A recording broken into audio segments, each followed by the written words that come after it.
So we get that going, and then we'll get all of the delicious social going. I suppose I should head over to the actual stream first, so I can make sure that's working. Live is working. Get that loaded up and muted. Perfect. Live chat. Let's get the socially goodness going on Reddit.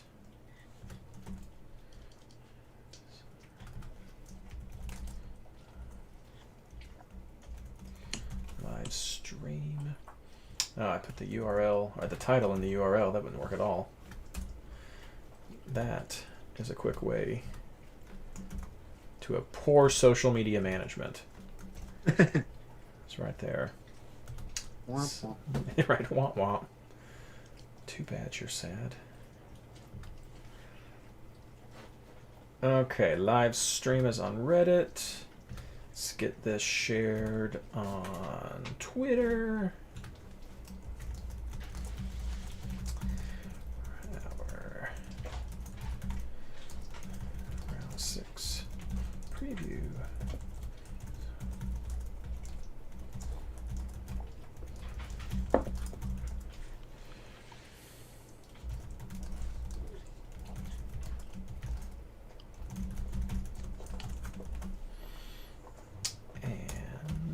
We are tweet and switch over for the retweet, and there we go. All right, are you fellas ready? Let's do it. Sure. All right. Guess I should get rid of that so it actually looks better on the stream. All right, here we go. Hello, fantasy managers, and welcome to the MLS Fantasy Insider, our preview of round 6 and our review of round 5 of the 2020 season of MLS Fantasy. A crazy season it has been. This episode is brought to you by Kick Childhood Cancer, brought to you by Continental. All of the month of September, if anyone sends a tweet that says hashtag Kick Childhood Cancer, Continental is going to donate $25 to childhood cancer research. So this is a for real one this time. Get on board that. Hashtag Kick Childhood Cancer. Make a difference in the world and somebody's lives. Do it.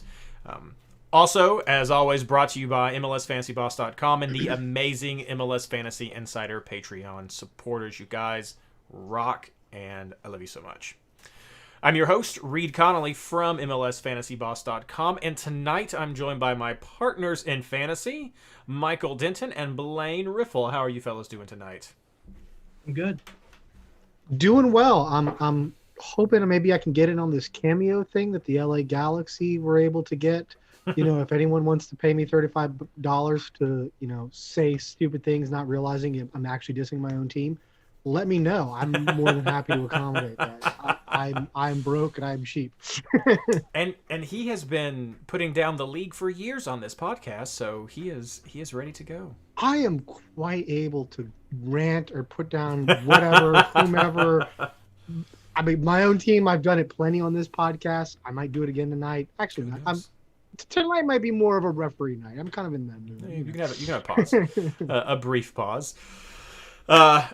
Two things before we get started, get everybody in the right mind frame. As I said at the top of the show, we're helping join in with the Kick Childhood Cancer initiative that's going on right now with MLS and Continental. So please do tweet out hashtag Kick Childhood Cancer. What I don't understand about this is I don't think it's each tweet or one tweet per person equals a $25 donation. I think it's just every time it's tweeted, there's a $25 donation with a maximum donation that Continental is going to be giving. I believe that's what they're matching that they're getting up to, or whatever they're doing. I heard it mentioned quickly on Extra Time Radio while I was mowing last weekend, and I don't remember the actual number.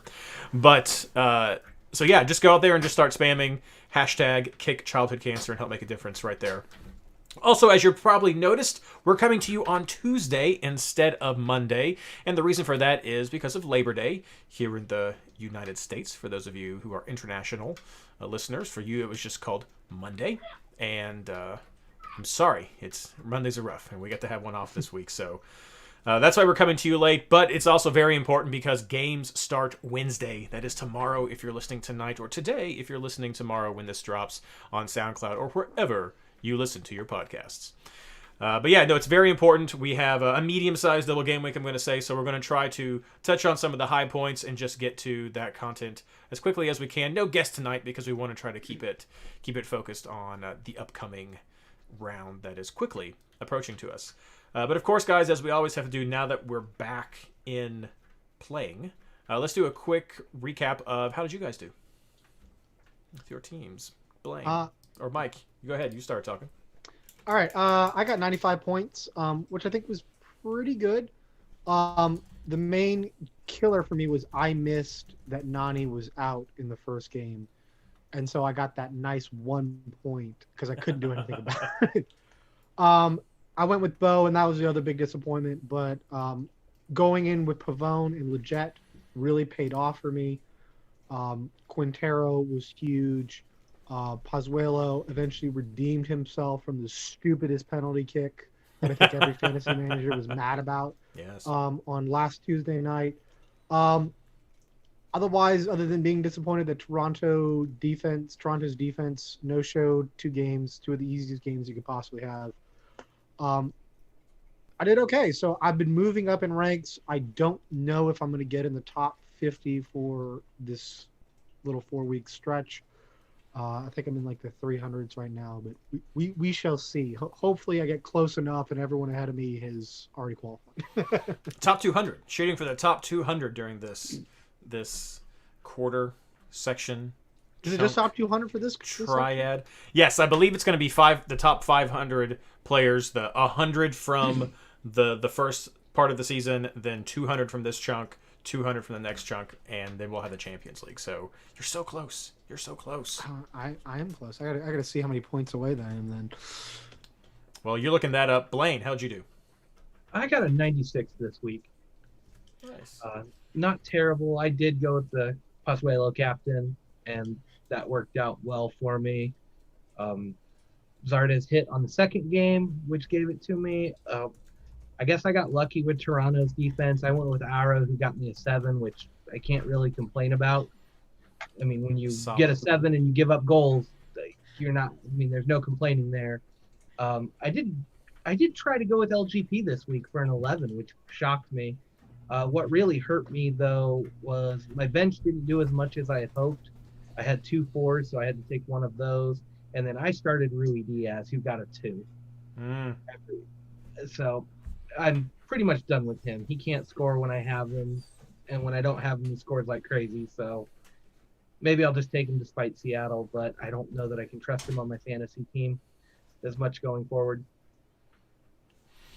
Well, I'll give a quick recap. The average competition score this week, according to the game, was 32.7 points. So that's kind of wild, right there. A lot of inactive teams. I sent a message out to James to try to figure out how this works. I don't know if people who are inactive just get a 0 because they're over the salary cap, or if they're under the salary cap, if it's still, I don't know how that works if you're over or under. I guess as long as you have people who play, you still get the points. So those people must be over the salary cap if they're getting 0 points, because they probably have some players who are legal. But interesting quirk this season. I myself, I got 114 points, so I had a pretty good bounce back. Rank 50 overall, so I had a lot of people with some very high points. Congrats to all of those. Overall, I'm ranked 14, so I cannot make the Champions League again, Mike. So I don't know if you want to look at your leagues for you or anybody else listening. If you're looking at your leagues to find out where you qualify, you should have the FCL qualifier 2 listed near the bottom of your leagues, and that should not include anybody who made the Champions League qualifier from the first qualifier, weeks 1 and 2. So I think that would be your best look, Mike, to figure out where, if you're going to make anybody else listening, not just the overall rankings.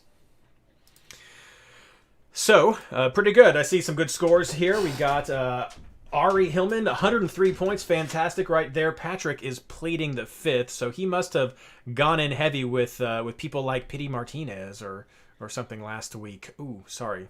Too soon? Too soon for that Pity reference? I don't know. He did say he gets 78, so not horrible. You were above the average, Patrick. Let's go with that. Brian Smith, 108. Fantastic score right there. So 96 from Kendrick. Lots of great scores coming in, so congratulations to you who got it. For those of you who didn't, it was kind of a weird round. Blaine, Mike, what were some of your fantasy takeaways from week 5? Throw everything you know out the window. I thought that was our takeaway from week 4. It didn't matter. For me, this was definitely sort of a throwback to what I hoped had happened in week 4 was I'd see some more of these clean sheets, and I didn't get that. So I was like, well, forget it. I'm just going to kind of go for some middle of the road defensive picks. Maybe I'll get lucky. And we had many more clean sheets this round. Most surprising, I think, was Toronto, Montreal. Only to be followed up by the strange 3-2 goal fest that was Vancouver, Toronto.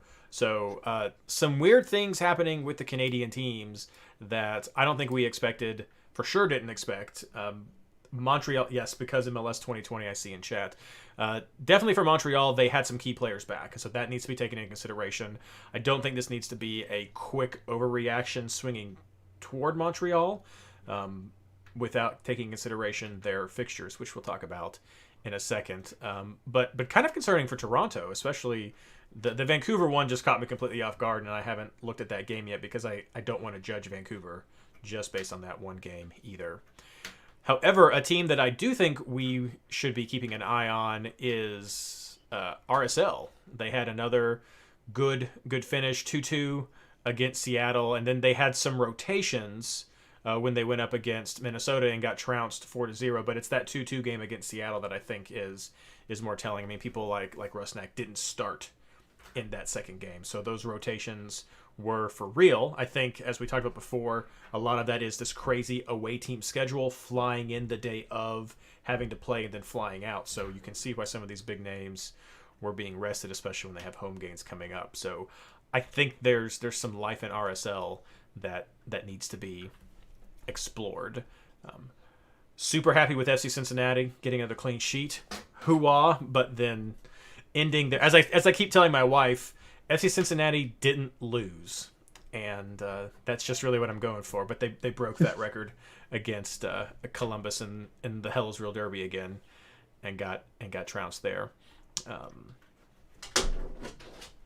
I have another one, but I'm going to give you guys a second before I just keep going. I mean, for Toronto, looking at the expected goals, like they did okay. They just had bad luck kind of in both games, so I'm not really too worried about them. As long as they don't do whatever that penalty kick attempt was. Pozuelo, you're very good in MLS. You're not Messi, and Piatti is not Luis Suarez. Don't try that ever again, ever. Especially, at least when you're on my fantasy team. If you're playing New York City and want to do something stupid, that's fine. But I'm not really too worried about them. I think some teams to be worried about. Atlanta United. You mentioned Pity Martinez. We've had a lot of news since we recorded a podcast last. Pity Martinez has been sold. No replacement has come in as of yet.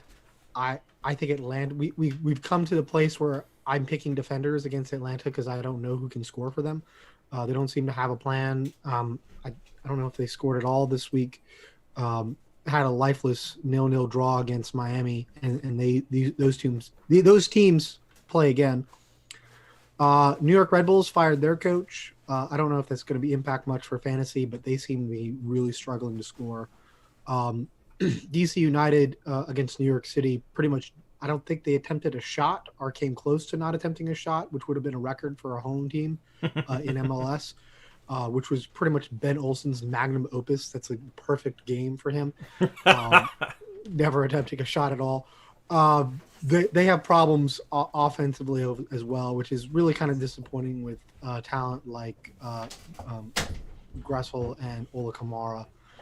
you would have thought they would have, been able to string something together. But Ben Olsen manages to suppress all offense of any kind in his vicinity. It's kind of a general fantasy takeaway, which will impact, and a rule that I will violate again this week, just because I can't help myself, is leaning too much on results for games that already happened.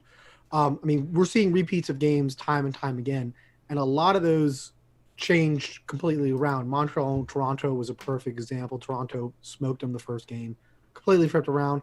Most of those games changed this time. Seattle, Portland, another example. One of the few examples that didn't, with the Galaxy and LAFC. I think the Galaxy have looked really, really good offensively since coming back. Even though they're conceding a few goals every now and then, they're not quite as porous as they were in MLS's back, and their offense is absolutely clicking. Even without Chicharito, it's mostly been Leggett and Pavone. They're all on the same page, and they're stringing stuff together and accumulating a ton of points. So those are kind of the big takeaways I had. A couple more that I'll throw in right now is the other one that I didn't mention before, giving Mike some time. Houston came on strong. I know we talked about Quintero and we talked about Memo last week. Both of those players had good rounds. Houston has, I think, a couple of good matches looking this week as well as for potential. But Houston definitely has some offensive players to keep an eye on from the fantasy side right there.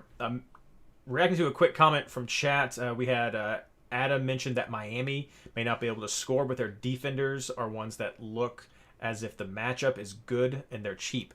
I'm not going to put down Miami's defense. I think they've gotten better from what we've seen of the season so far, and being cheap is awesome. The only hesitation I have is their past games were Orlando, where they gave up a couple of goals, then they gave up one goal to Nashville, and then we come back to this week where Atlanta has lost its two biggest attackers and they didn't score against Miami, and then they played Nashville again and didn't score. So I don't feel like they've had the best challenge for their defense, but that being said, they have some quality and they have a cheap price. So I'm not going to turn down a Miami defender. I'm just hesitant to be like, yeah, I'm all on board the Miami defense train, but I would totally go with one as a bench option for sure. Blaine, I saw you nodding. I know you had LGP, so you clearly have some Miami tendencies. Yeah, I was just kind of watching the matchup, like trying to see who they play that game. Was that the Nashville game? Yeah, I think I banked on the Nashville game. I mean, they got a clean sheet in both, so yeah, can't complain. But I think I was banking more on the Nashville game and Nashville not being able to score. But yeah, I've been watching that trend a little bit, and Miami's defense looks pretty good. And against a team that is struggling to score, which you have a few of those in the East with Atlanta, with Cincinnati, with Nashville, and even Montreal to some degrees. And I know that's probably not a matchup that we're going to see very often, but yeah, given a team that's struggling to score or not putting together a ton of shots, I would take Miami's defense in a heartbeat, given the way the season's gone. I think they've got a better than average shot at a clean sheet on those matchups.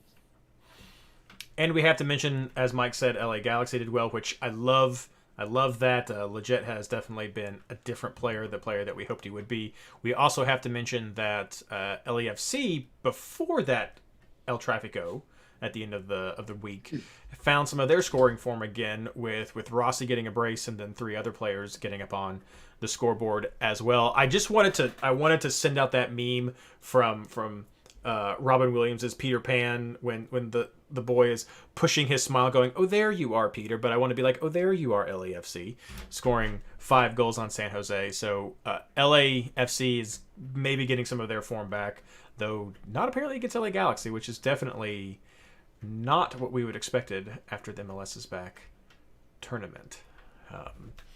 I think I'm surprised Blaine didn't ask the question that he asked for us in chat about we had talked about whether or not LAFC was better without Vela, and the answer is absolutely not. I don't think that scoring a ton of goals against San Jose is anything other than San Jose is really, really bad. So you're not on the boat. I'm not on the LA. Okay. You're still like. I mean, if they're against San Jose, sure, but okay. So that's fair. Some hesitation. I think that's fine. I didn't get to watch that game, so I don't know what the timeline was at on that one. But I know LAFC has a big tendency to snowball, especially if teams start chasing in the shortened season. And we kind of saw that in the tournament too. If they get a lead and somebody does try to come back on them, they can easily counterattack and capitalize on teams that push up. So if it is one of those matchups where you think they're going to go really, really well, maybe you do want to jump in on that and hope that they snowball, because everybody seems to score when they get to that. Mm-hmm. Because I pulled it up, 21-49, and then they did 64, 69, and 83. Like, once the floodgates open, this team just seems to score at will. But that's only happens once every third or fourth game so far this year. But something to keep an eye on. Comes in bunches. Comment from Patrick in chat was that there is no strategy for this year. Following trends is a bust. Differentials is a bust. I'm not going to go quite... Actually, I'm going to go against that. I'm just going to own it. I'm going to go against that. And my general takeaway to wrap this segment up, unless you guys have something else you want to add, is that this is definitely not a season as we're normally used to seeing. But I think the main takeaway is you really have to look at the individual matchups and try to evaluate it based on that. I think we saw the new double game week schedule help a lot of us, especially, I had Aronson, who got better points for me in the second round, and some other players got some better points in the second rounds that helped us score, so that was a positive right there. But I think this is definitely one where you got to look at those individual matchups to see what can be capitalized, what weaknesses can be exploited by each team, and trying to take advantage of that week to week, and not necessarily just having a must-have player that rides with you for the entire season or for the entire little qualifier round that you're playing in for the Champions League. Yeah, Reed, I want to follow up on that, because I think traditional fantasy trends and stuff that we've used aren't as effective this year.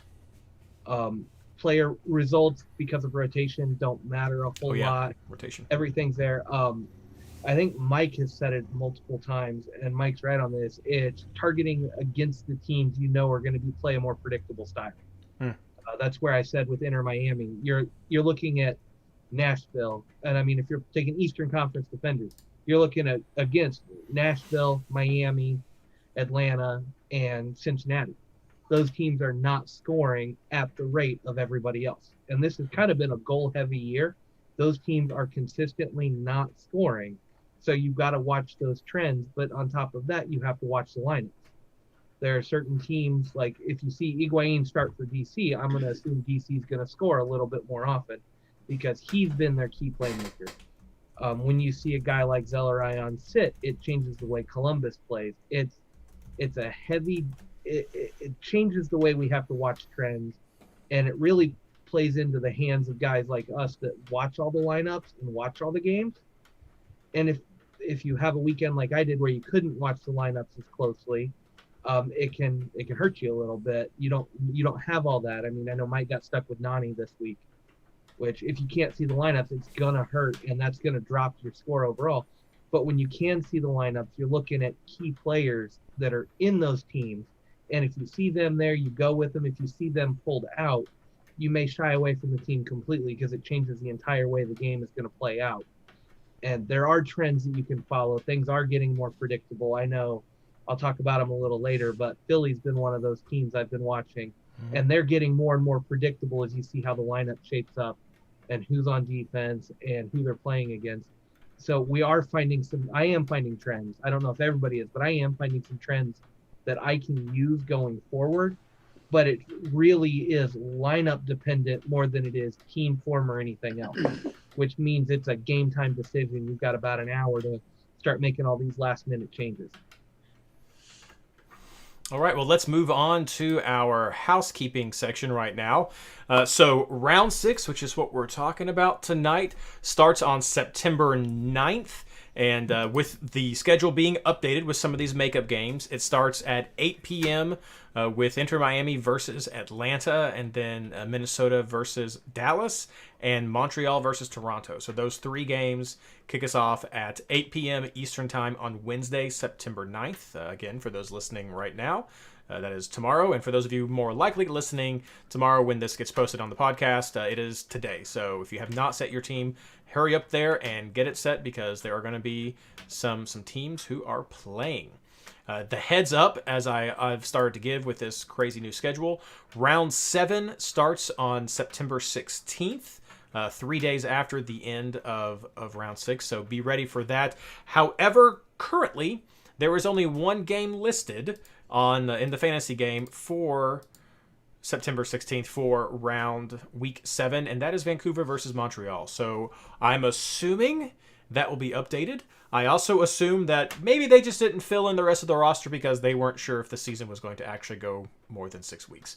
So I don't know, but keep an eye on that for round 7 because it is right around the corner. This is a double game week round. An average, a good size double game week round, not the massive ones that we've seen over the past 3 weeks, 2 of the last 3 weeks. But we have several teams who are on a double game week this round. Those teams are Miami, Atlanta, Dallas, Montreal, Colorado, Houston, Real Salt Lake, LAFC, and San Jose. I believe, did I skip any of those, Mike? Did I miss any of them? I think you got them. Those are most of the teams that are playing on Wednesday and Thursday, so that's a good kind of cheat sheet to double check. Of those teams, Real Salt Lake has the only double home game, and Atlanta and Dallas have a double away game. So keep that in mind for however important that is for you. Everyone else is on a single game week, so no buys this week. At least my initial scan through saw no buys, unless I missed something, guys. I didn't see any either. Yep. I don't know why it's not listed on the page. That's, new provider, new system, but we Darn gave our... you, James Barlow. Shake my fist at you. We gave our quick scan, and it does not look like there are any buys this week, but we have the double game week teams right there. Which begs the question, I had this last couple of weeks, and this time this comes from Guilty Bumblebee 4. Says, does a switcheroo still work on a double game week? Michael Blaine, you want to tackle that question real quick? Yeah, so it can work. It kind of depends how the double game week is set up and which players you want to swap in. Idea how it generally will work is whoever has the double game weeks, if you can see both of their scores, you can have them on the bench, and then you have a player who has a late game, probably from a single game week team, ideally the very last game scheduled. So that way you can see the scores on your bench, and if you don't like any of them, then you can switch in, take out the scrub, and put in a player who's actually going to play in that late game. So it is possible. It's been a lot more difficult with the way the schedules have worked for these double game weeks, because generally they've been playing on Wednesday and the last game of the weekend. So it's been difficult to kind of construct, but it can be done. Generally, I think with these massive double game weeks, you're better served to have more of an auto-roo. To me, your only real switcheroo strategy is if you're really only banking on that first game and they have a bad second game. So if that first game doesn't go the way you wanted and you're not optimistic about the second game, then you could do the switch. That's available too, but obviously you're taking a risk that they go off in the second game. But it is possible to do it, but with the way these schedules are and so many teams, it's harder to do. That's why I think generally you're just better served doing an auto-roo and switching really only if something terrible happens. And for those of you who may be new to the game this season, a switcheroo is where you manually change the player on your team. You manually change the player in your starting lineup. Normally, where you would start a player whose score you want to preview on your bench. If you don't like it, you would manually change the player on your team to prevent that player from switching in from your bench. An auto-roo is where you have a couple of players on your bench and you're allowing the game to automatically pick which player you want to come in.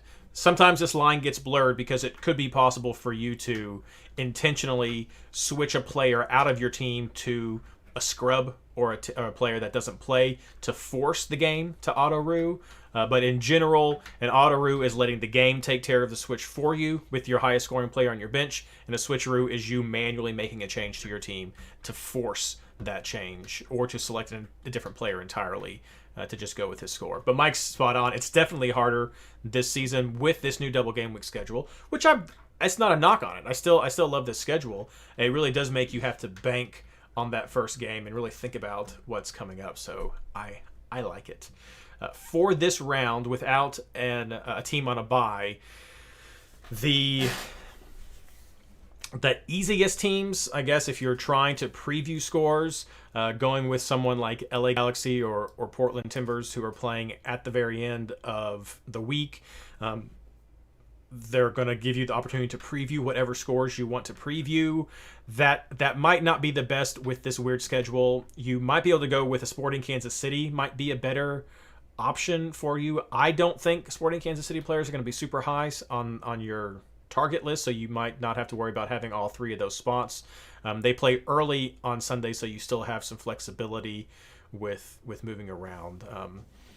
Other than that, a lot of the other teams that are playing on Saturday are part of the double game week schedule, or might have players that you might want to have actual players from, and so you don't want to necessarily fill up a spot with a scrub because you may want to bring somebody in. So that's probably who I would look at. You do have Vancouver and you do have Portland playing on there that I think you could use. They're single game weeks. You're generally banking.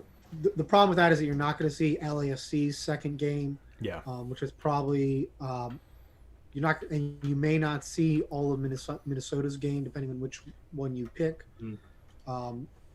So that might be an issue depending if you're banking there.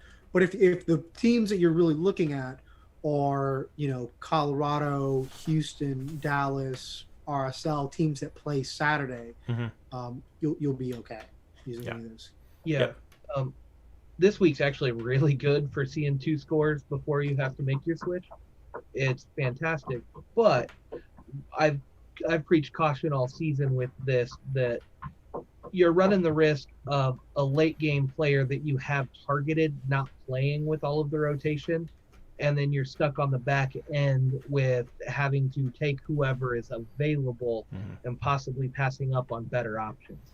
I look at Portland at that late kickoff. Like I like Diego Valeri in this one, but you worry about rotation, you worry about travel, you worry about all these things. Well, Valeri meets all of checks all those boxes. I had the one. We get where you're going. You're going with that, Blaine. Yeah. Hang on, Lily. Hang on. Lily was done with that. Yeah, that's right. But I mean, you run the risk of your first choice not playing later, and then you're having to scramble. And the last thing you want to do is pass over a guy. We'll just throw it out there like Pozuelo, thinking that you're going to go or you'd want Pozuelo in a midweek game or the middle of the week. You could get that score, but you really want to see what that last one. You think Valeri's a little better, and then Valeri doesn't start, and then you've had to pass on Pozuelo, pick somebody else. So it can be very. Yeah. Lily says pick somebody else. That's right. She sure Don't does. go with Valeri. Valeri's off the table this week. Right. And that's why I like Sporting Kansas City, because it gives you the opportunity to see all those double game week scores, to know, and if you're going to pivot, you still have people like Portland or LA Galaxy, though the reason I kind of shy away from that, and I agree with Mike that an auto-roo may be better, is because I'm not huge on Portland players this week against LAFC, especially on the road where they are, and you're probably going to already have the LA Galaxy players on your team, so I don't really know how effective that would be, unless you just save the cap space and just find out if you're running in there and Quintero gets a double hat trick and you're like, well, forget that, I don't need Leggett, then yeah, you could save yourself some cash there, I guess, or do whatever. There's some weird things that could happen, but I would say this is probably not the greatest week for a lot of the switches, maybe with autos. Before we finish up housekeeping, I should probably mention Sebastian Blanco's declared out with an ACL tear. Obviously, he'll miss the rest of the season. That's a big fantasy loss.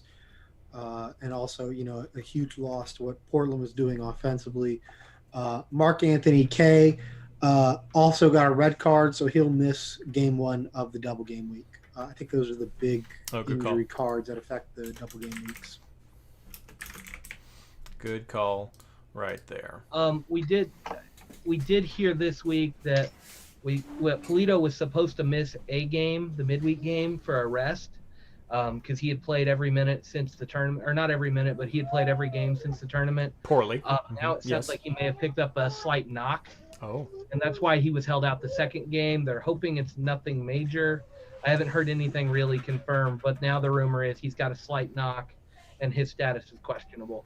All right. Well, don't worry. I was not going to have him in my team anyway. So there. All right. People probably weren't. Most people were not, but let's find out who you guys are considering having into your teams. Ooh, look at that. Perfect transition.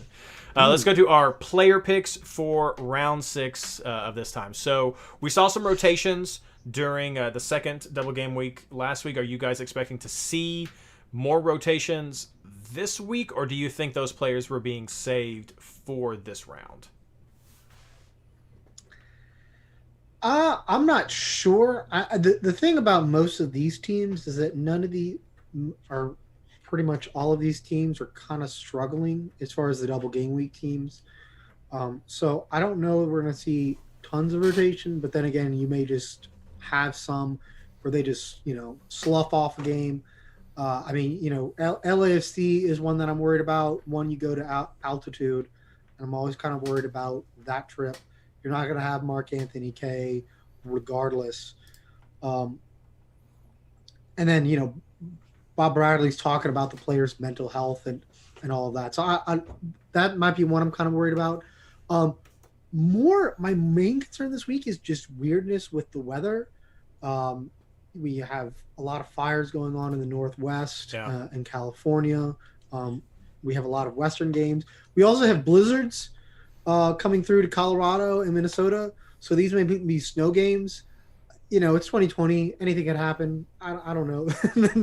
But I am kind of worried more about, especially if you get kind of weather impacted games, if a coach just says, you know what, this is going to be a weird game anyway. I'm just going to trot out the young guys and give my older guys a break. This is definitely one to kind of keep an eye on lineups, because we're getting towards the end of, the rotation. And especially 2 of these games are the makeup games from the protests. And so, those were situations where they had a day where they flew out to the place and then flew back in. Like LAFC is a perfect example. They flew into RSL and then had to fly right back. They didn't get a break really for that week. So they may be a little bit more tired than some of these other teams. Yes, Andrew Crawlard in chat just said that the odds of raining frogs is at minus 122 last time he checked. So that's pretty good. Well, let's move on to the actual player picks, guys. Keepers and defenders. Who are you targeting this week, Blaine? I'm going a little weird here. I saw something this week that I kind of want to see, and I'm going with St. Clair as my first goalkeeper in the keeperoo. He's third string for Minnesota, but got the clean sheet against RSL. Decent points there for that one. And I don't know, their second string with Miller out was a name I'm not even going to try to pronounce because I will butcher it. He didn't look good. The defense didn't look good. I mean, they were almost becoming one of those that you target against because they score a goal, or they're giving up a goal a game. So I'm hoping this switch will help. But on the back end of that, I'm actually going to try Joe Willis again for Nashville. I think this is a good spot to go with. Price-wise, it works out. I may change that up a little bit as we go, but I'm kind of thinking along those lines. You have help there, Blaine. Ranjit Singh. Yeah, no, I'm not butchering that one. It's from chat, Ranjit Singh. I mean, that's what we do on this podcast, Blaine, is we sort of butcher names. Give the people what they want. That's right. Give the people what they want. and then anyway, looking at a Columbus defender, I've got Josh Williams for the price. Columbus defense has gone way up, pushing 10 million. Can be tough. And then I'm going to run with I think Dave Romney and Chase Gasper. Go with the Nashville and Minnesota double up there. These are games that I like. I think this is where you can find some pretty good points consistently. So I'm going to go with those and just kind of see what happens. What about you, Mike? So keeper is a kind of position that I'm really undecided on. Right now I have Diop. He's usually pretty good about accumulating bonus points. And he has a really good second matchup against Vancouver. If I don't go with him, I'll probably go with Robles. It'll save me a little bit of money. Right now, budget's not a problem. And then if it all kind of goes wrong, then kind of swap in, I think, Mira against DC United with all the Red Bulls troubles. They're generally pretty good about keeping a clean sheet. They almost kept a clean sheet except for a last-minute wonder goal from DC United. So that seems like a pretty safe swap if Diop has a really terrible first game and gets like a red card or something. But that's obviously one where I wish there was a smoother keeperoo really available to me. As far as other defenders, right now on the bench, I have Camacho and Gonzalez Perez. LGP's gotten some decent bonus points, and Camacho's been pretty good as a bonus point production as well. Then on the field, I have Ruan as kind of a placeholder to see if those guys below I just mentioned do well. And if they do, then I will swap him in with the player who's not going to play. And if not, he's a 4 million player who will play and has a decent game against Miami.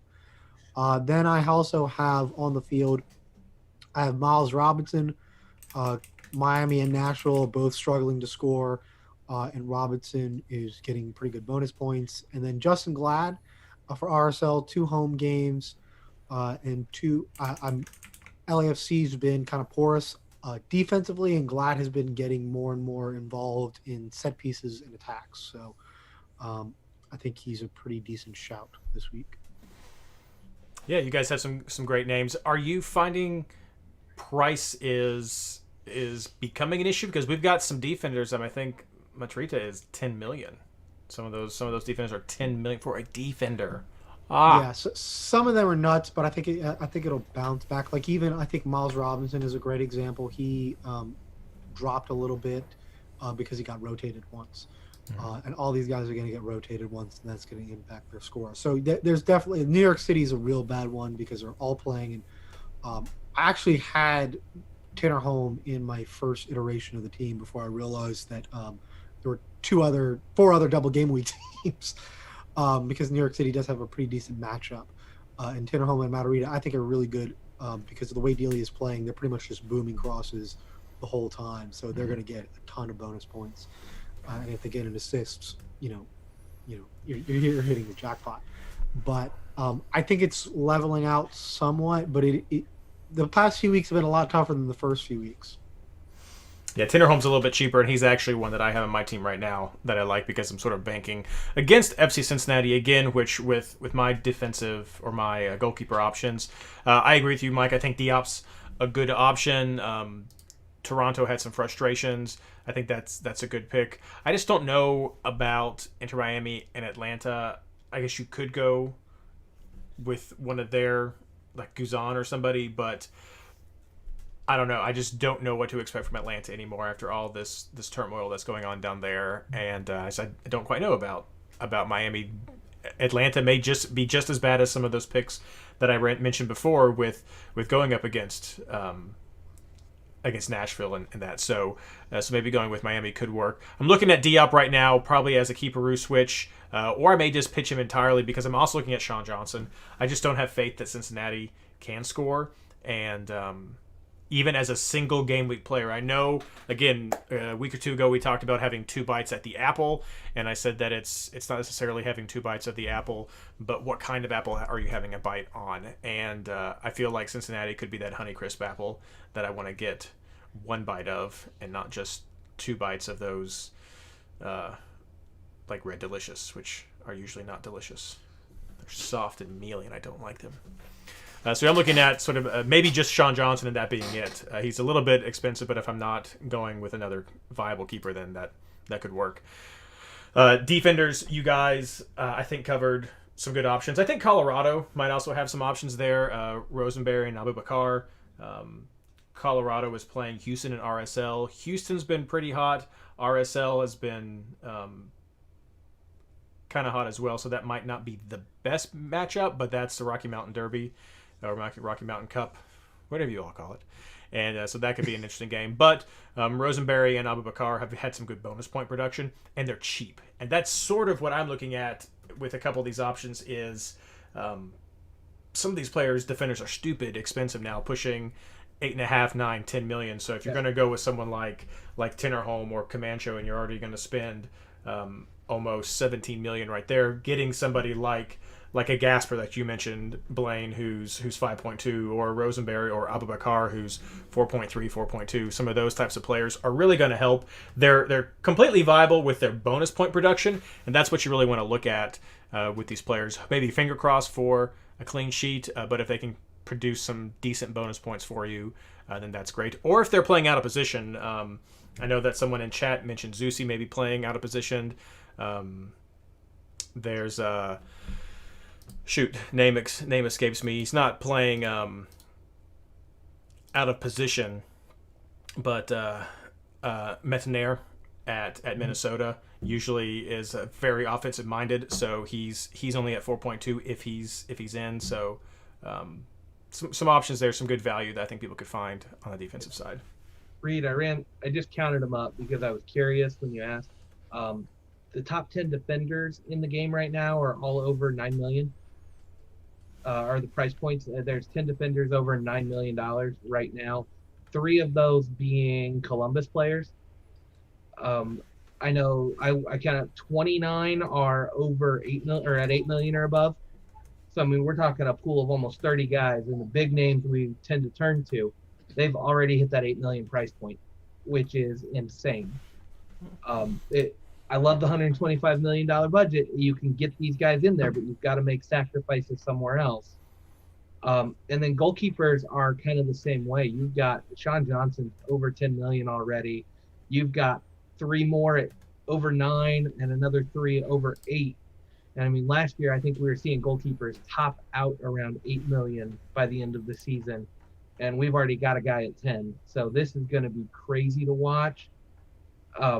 And then like our other starters, like we've gone back and forth on a couple of these teams. Guzan's over 8. Teton for Cincinnati is at 8. Diop's another one. He's at 8.4.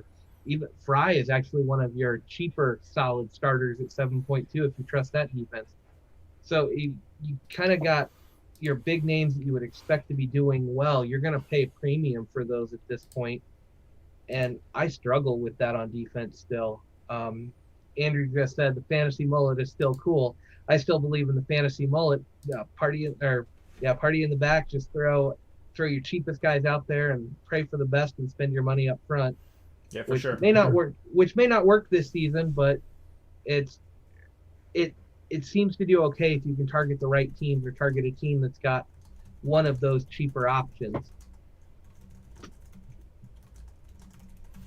Sorry, I'm talking about apples in the chat right now, which I for some reason have very strong opinions on apples, but Honeycrisp forever. Saul Ruan mentioned in chat a couple times. I don't know. I'm not huge on Orlando. Their defenders haven't had the greatest run over the last few rounds. They are playing against Miami in Miami's second game, so Ruan is cheap. So if you're banking on that, Miami having some rotation or Miami, I mean it's an away game, but they're going back home to Florida. So I don't know if that's the worst of the away games. I mean, you start out on Wednesday flying up to Atlanta, or Atlanta flying to you, and then you just have to go over to Orlando from Miami. I don't know. I just don't think that's as big of an impact as someone like, I mean, let's look down at I don't know, New England going to Philadelphia might be a little bit longer. I don't know. These aren't horrible, but it's not like we're having Vancouver fly into somebody across country. Going to Montreal, I guess, is kind of a long haul for Vancouver. if they were going Montreal to Vancouver. But I don't know. Ruan's okay. Not one of my better, cheaper options, I think. All right, let's move on to midfielders, where I just saw mentioned in chat the big news, if you can say big news, but I think as it was said on Twitter, Lee Win has made his revolution and is back with the Revolution. Yep. So he's back in New England right there after kind of going around the league there. So I don't know if that makes him a popular pick this week, but Mike, who you're looking at? Yeah, I do think that maybe not necessarily this week as he gets acclimated, to the move back, but I think long term, the rest of the season, it may increase Bo's value. Bo's kind of like was playing like real far back, and maybe Win will probably allow him to play up front where he can have more success if Win kind of takes that heel role. We'll kind of have to see how Bruce Arena uses Win. But as far as my picks for this week, I'm going to start with what went really well last week, which is Darwin Quintero. He's still a great price for when we talked about all the price craziness. He's only 9.6. Houston has been killing it. Both of their opponents, Colorado and Dallas, while they're not, giving up tons of goals, I would think that Houston could find success against them. It is 2 road games, which is a little bit of a drawback, but still not too bad. Then I have one of my few single game week players, Sebastian Lletget. As mentioned earlier, I don't think terribly highly of San Jose. San Jose has been giving up a ton of goals to both of the LA teams, and I don't expect that to change with them coming off of a double game week, especially as kind of a short double game week because they have to play Thursday night in Seattle, and then they have to turn around for the Sunday game. So I think there will be some success there. Then going back to the double game week picks that I have Tighter. I like the Vancouver matchup, and Tighter has been a pretty consistent player for us. And so, as long as he can have some success in one of those games, I think he'll do well. And then I have one of the cheaper picks. I am passing over Rusnak for Ruiz from RSL. He has a little bit more consistent production than Rusnak has. Rusnak doesn't seem to have quite the ceiling that we've seen in years past. So I'm going to go with Ruiz for the 2 home games, and I think he'll outscore. If he was, if you were adding up the 2 game weeks, maybe I'll go with Rusnak, but I think Ruiz is the better pick with this system we have. All right. Right there, Blaine, who are you targeting? Yeah, I think I'm taking a little different approach. I'm kind of going with the guys that have just been hot. We're seeing teams play the same teams over and over again. And I think for certain players that makes them better. And so I'm not dropping Pozuelo off of my team this week. He has just been too consistent playing the 2 Canadian teams. I think he's good for at least 8 pretty much every game, or at least every week, and so I'm going to roll with it. I'm going to jump on the Lletget train at this point. Don't trust San Jose, even though LA is considered the road team. I'm just seeing guys play good or play well against certain teams over and over again. And so I'm going to go with a third road player in Zelarayan against Chicago. I think this is a time where they can really get something done. Chicago has been one of those teams that actually had to look up their schedule to see how they've done. They have I was curious because we keep seeing ups and downs, and I keep seeing their strikers or their attacking players get on the score sheet, and then I look and they've only kept a couple of clean sheets, and I think those were one of those was a Cincinnati game, which Cincinnati doesn't have all the offensive firepower. Every other time they give up goals, so I'm looking at Zelarayan against that and targeting that. But at the same time, I'm looking at their recent games. They didn't score against Cincinnati. They didn't score against Columbus. They didn't score against Vancouver. They didn't score against San Jose. Those aren't strong teams, but it seems like when they face some of the stronger defenses, these attackers struggle to score. So I'm going to kind of target against Chicago, but that brings me to Zelarayan for a road game. And then this was a tough week. I've got Jan Gregush on there. He's got to go off at some point. I don't trust what Dallas is doing, and I really don't trust what Kansas City's doing right now. Like, I think I'll take the 2 bites at that one and hope he gets something in one of them, preferably the first game for my own sanity. But that's yeah. And then Quintero for Houston. I don't really want to miss out on that. I think the Colorado game could be kind of a trap. I mean, they're playing on the road twice, but again, I don't think road games are as big of a problem for some of those short flights. And the guys seem to be coming in and playing pretty okay in most situations. So it's knowing those matchups. And I'm going to take just some guys that have been pretty consistent for a while now and hope for the best, because I have not had the greatest start to this round. So I see Gregush as an option that's popping up in chat as well. What about Molino? I think that's the back and forth this time. Molino got 2 assists this last week. Gregush has a little bit better results a little bit earlier in the season, a little bit slack off right now. I think Molino's a little cheaper. Molino had a great MLS's back tournament for whatever that might be worth. Molino is so boomer bust. He has some really good ones, and then he either gets rotated or comes in as a late sub, or he's not a guy that I've been able to rely on as much. I look at his stat sheet for the entire season. The RSL game was the first time he went 90. Before that, he's got 31 minutes, 45 minutes, 65 minutes, 42 minutes, and 81 minutes. And the 81 was before the break. So he's had a couple of injuries. He's got 2 ones on there being as a sub role. If Molino starts against the right team, I love having him available. And if it tells you anything, I put enough faith in Vancouver. I actually have both Gregush and Molino on my draft team. Like, I wanted those options. I refused to give those up, even though Molino's not playing as much. I think Molino has the higher ceiling any given game. If he starts and plays 60, 70 minutes at least, I think Gregush is probably your safer bet, especially if you can't check lineups. For you, Mike, I'm trying to think. Did Minnesota just get a new player, a new midfielder?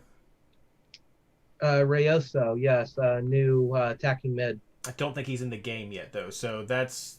Oh no. He Yes, he is. I see him. He just doesn't have a picture. So he's 6 points. Does he mix up anybody for this round? Mix up your thoughts about it if you're going to want to go with him. 6 points last week. I mean, I don't know what his conditioning is like just arriving. I mean, I can't imagine that Minnesota would throw him into the fire. If you make a new signing, generally your plan is we want this for, I would think, frankly, a different season than this. I would expect them to slow play it. They're looking, more for the long term. They're not trying to bring him in to win now. Minnesota's not a win now team. So, I mean, I could see him taking minutes, but I mean, I think Blaine hit the nail on the head as far as Molino. Molino hasn't been going 90 minutes. Heath has been using him sporadically. And we know that Heath likes Molino. So, Heath is doing a lot of rotation and man management. Even Gregush has not gone 90 a few times, even though he started and gotten some substantial minutes. Honestly, to me, I haven't really been high on Minnesota. Just thrashing RSL with a heavily rotated RSL side isn't all that impressive to me. So even though they don't have, they have decent matchups this week, I just think there are better options. Let's talk RSL. Mike, you mentioned Ruiz. We have Krylich is also a name that's been doing well these last few games. And, of course, Rusnak, the classic player. I think he got an assist or 2 this last week, maybe just 1 assist. Yeah, 7 points, so he had 1 assist. How are you balancing all 3 of those players for you eventually going with Rusnak? Or why should other players... I mean, Ruiz is 6.7, so that's a great value right there. Rusnak 7.2, Krylich 9.2. Is it really that value that gets you with Ruiz? It's part of it. I think Ruiz has a little bit of a higher ceiling. Now Krylich, is interesting because he probably has the highest ceiling out of all three of them, but he also has a pretty low floor.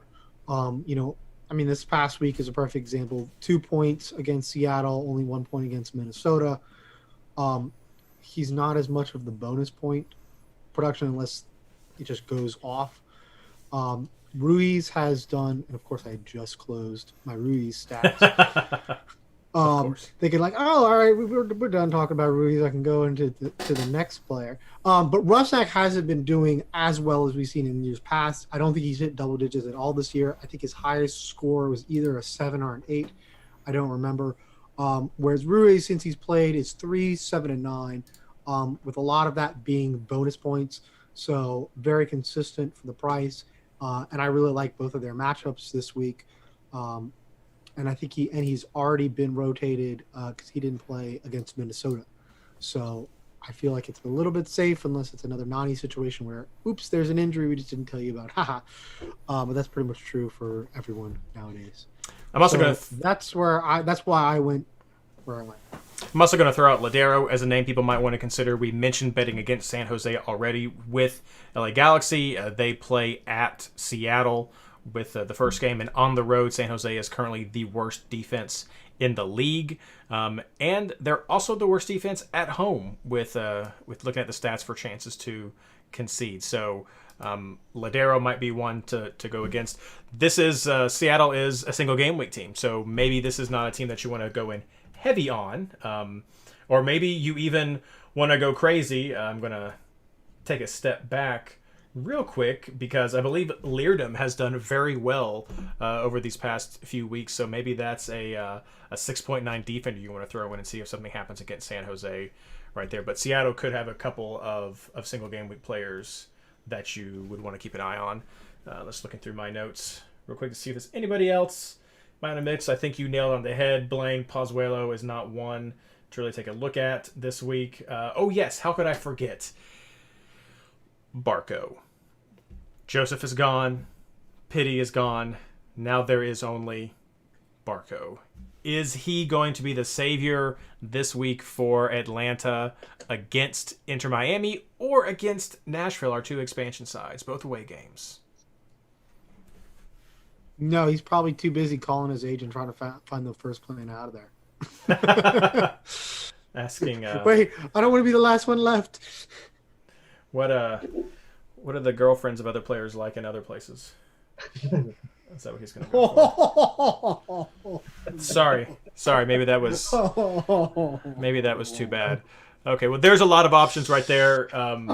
If I don't think we really need to look at some of the cheaper players. A lot of these people that we mentioned are sub 9 million, and so I think for right now you have some really good value midfielders that are continuing to produce. I mean, you can even still look at like people like Aronson if you want to. They're going to be let's see, I've lost his price right now. Philadelphia, there we go. He's 9.7, so he's right there. I thought he might have been over 10, but he's right there at 9.7. Maybe one of the more expensive ones. I like Aronson a lot this week. Yeah, no, he's got a great match. It's just against New England. They've been okay on defense. So again, single game week team probably bumps down a little bit in your roster because there are some decent double game week guys and some better single game week players, I think, because New England does have some defensive chops. So all right, it's enough about midfielders. I like talking about midfielders, but we can't talk about it too long because we've got to get to forwards. Who do you like, Blaine? Zardes is still in my lineup. Whoa! Surprise! Yeah, big surprise. I feel like I have to justify it every week if I don't take him out still. Chicago has not been keeping the clean sheets against teams that like to press the attack. This is one where I do think Columbus will find a few goals, and I'm going to run with it. I didn't see too many better options. I was struggling with both price and just team composition to get some of the midfielders I wanted. And so I went with a couple of the cheaper guys. I think he's not in my lineup, but I think Rui Diaz would probably be a better option given the way San Jose is playing, but I could not afford the 12.5 million for a forward right now. So I went with Zardes, and then I've got Shabilko in there. New England has a pretty good defense, but this is just gut feeling the way these two teams play. I think Shabilko's ready to have another good week. He did not play the last game, and so he will be coming in a little bit fresher. And I like him. And then surprisingly, I was able to fit in Pavone with my latest draft. And given the way San Jose has been giving up goals, I think Pavone is pretty much a must-have this week. And so that was the last addition to my team, but it's a happy one I found I could fit in there. So those are my three going into this week. Mike, what about you? So I have a very different picks in Blaine. I don't think we overlap at all, which is pretty weird for us. Fantastic. So I have our release on my squad. Houston's been very explosive. Again, I like both of their matchups this week. So, Elise is one of those players where you try to ride the hot hand as long as it lasts. And right now it's lasting, so I'll stay with him. Then I have Diego Rossi. Obviously, I want to find out what's going to happen rotation-wise in that first game. That's definitely one I want to check the lineups for. But RSL hasn't been great about keeping clean sheets. And Portland, I don't think has been able to keep a clean sheet in the entire year of 2020, and especially losing Blanco, even though he's more of an offensive player, I think that'll impact Portland negatively and allow LAFC to be more offensive. Plus, they'll get K back for that game. So, and we know how explosive Rossi is. And then on my bench as part of my auto row, I have Chris Wondolowski. He's 6.5. When he's been seeing the field, he's been scoring. Both in MLS is back and otherwise. So I'm happy to take a flyer from him. And as bad as San Jose has been, Seattle and LA Galaxy's defense have been giving up goals as well. So can certainly see him sneaking one in and providing a boost off the bench. Yeah, I was like you. I have an overlap with you, Mike. I went with Rossi as well. I think it's safe to go with an LAFC. I think you want an LAFC forward this week. If it was just a blip for what their form was against San Jose, I feel like it's a good taste for them to have coming out of this round. RSL has given up goals. They are going to be traveling, but I still think there could be some opportunities for them there. And then, as you said, Portland, I think having an LAFC forward is a good call this week, be it Bradley Wright Phillips, be it Rossi or Rodriguez, but one of those, probably Rossi is who I would lean to right there, though you could easily save some cash with BWP and you have a decent shot at a goal, I would say, for this round. I love the Ellis pick. I hadn't picked him up myself, but he was one that I was looking at. I like to usually just go with two forwards, and I use either the second forward as a switch, or that's just one of my scrub players that I'm using with a midfielder and a defender to try to go there. I like having 5 midfielders, and that's usually how I play. But a name that I'm just going to throw out there because I like to do this to get people to think. Kubo Torres, 5.9, super cheap. Who knows what's going on with Atlanta? Some questions around Miami, some questions around Nashville, even though we're kind of sounding like we like Miami a little bit on defense, but some questions around Nashville. Maybe Kubo Torres gets something this round. Pretty cheap option that might be able to work into some people's auto ruse. What do you guys think of that one? Not going to touch with a 10-foot pole, or that's my first inclination. I'm trying to think, has he actually played? I think John has gotten more playing time. I think John would be your better option if you really wanted to go. Okay, you could do that Atlanta. too. I don't think. Let me be clear. I don't think either of those are good options. Oh yeah, I know. Like I said, it's just something that I was like, well, maybe, because they've brought him in. He's like the second biggest name there right now. I guess you could maybe say. I don't know, but I know. I guess he started both games last week. Again, you've got Abear again. You can consider he got a goal. I think last week playing against Cincinnati, who gave up 3 to Colorado to Columbus. So they can be broken down, but they've been okay on defense. I think Pavone is a fantastic option, of course. Yeah, I think Pavone. I think Zardes. I liked your Wando Chicago. pick. That's one I hadn't thought of. I like the Wando pick, and he's really cheap too. I mean, he's what under 7. He's 6.5. There we go. I mean, he's 6.5. I mean, he's one of the cheapest players on my team. Yeah, over in cheaper chat. than defenders, which is really weird. Over in chat, we're getting Pavone. Getting right here. Brian's talking about Urruti. Had him on the bench for a good reason. I don't know that he's had some success this season. I don't know. Montreal's kind of strange at times. I would definitely have him on my bench if he was someone I was going to go with. Patrick has chimed the courage in. to Kamara. Kubo has a bad habit of missing the easiest goals. I mean, that sounds like what we told you, Patrick, when you all got Kubo. So I mean, it's not. Now when I'm talking about Kubo, I am not like, here's the guy, make him your captain, put him on your team, lock. This is the whole like, I've got an extra 7 million burning a hole in my pocket, which maybe you're not going to have this week. Maybe I'll take a flyer on something crazy happening with Atlanta in this turmoil. Like maybe all of a sudden Kubo becomes their guy. Maybe everyone's just like, I'm going to go focus on Barco because Kubo misses the easiest goals all the time, and maybe he finds his opportunities. I don't know. It's just a crazy thing. I like throwing those out there just to kind of get the little juices flowing into mine and see. Andrew Crawlett in chat mentioned Jonathan Morris. I think you could easily go with Rui Diaz or Jonathan Morris as some, and plus with the fact that they have that Thursday game makes him as kind of an interesting pick if you just kind of want to see the rest of the double game week scores. If you're really banking on one of those first games, I could really see that playing in there as well. Yeah, that's a great point, especially since we're still doing a little bit of an injury watch with Rui Diaz, or have we heard the confirmation on that? I mean, he's played, but I mean, how much is lingering and when they're gonna sit him? I don't know. Okay, so we've got that. All right, well, let's wrap this up with captains. Blaine, I think this is a tough week. Yeah, this is a tough week. In my first draft, I had it on Shabilko, but then I realized I could put Pavone in there, so I'm going to switch it over to Pavone. Mike? I'm going to go with Quintero. This is kind of a weird week, so I can't really bank on any of the forwards, I feel like, so I want to go with a midfielder who's consistent, so I'm going with Quintero. Yeah, and I'm the same way. I like Quintero.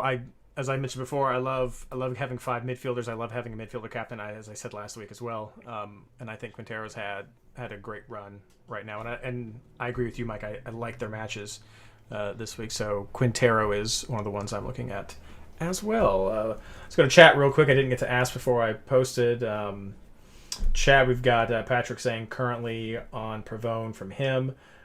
Brian is saying no clue. I get it. This is a weird week. There's not a lot of standouts. I mean, you could maybe even go for a single game week captain this week. I don't know if that's the best, even though I'm totally on board with getting single game week players to be in your team. I think it's still going to be better to have a double game week captain when you have that ability, just because of that better chance.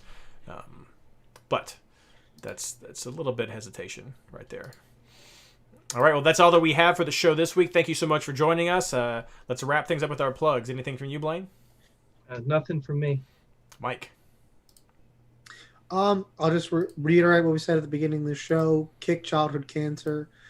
And also there's a lot of things going around as far as fires, and Lake Charles in Louisiana is still recovering from the hurricane. So I know a lot of people are struggling themselves financially with everything going on, but if you are in a position to help, there's a lot of people out there who could use it. Oh, yeah. No, for sure. There's lots of stuff going on.